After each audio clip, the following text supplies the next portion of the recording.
I mean, look, we all want to create jobs. We all want to grow an economy that benefits everybody. We all want the economy to improve. And unfortunately, this really just hasn't happened. At least it's not happened in the way that the governor has said.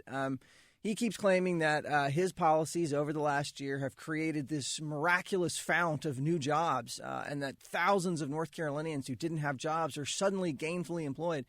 It's just not the case.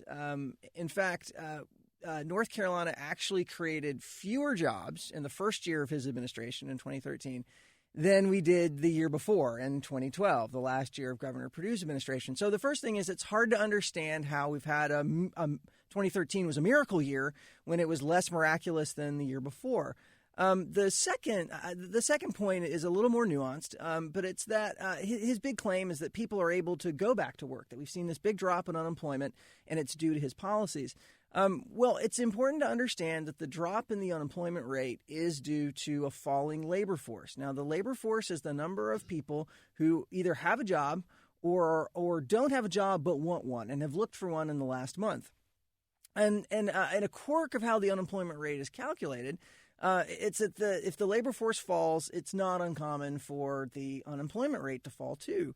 And so what we had over the last year was about 111,000 people leaving the labor force. Now, they could have left the labor force for a number of reasons. Some because they retired, some because retirees moved here, some because people went back to school.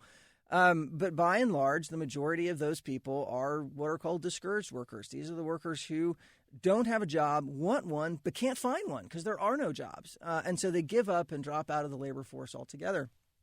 Now, what we found is that while the number of unemployed people dropped, only 1 out of every 10 actually moved into employment. The other 9 dropped out of the labor force as discouraged workers. So anytime your labor force is shrinking and your population is growing, your economy is moving in the wrong direction. And that's what's happening here.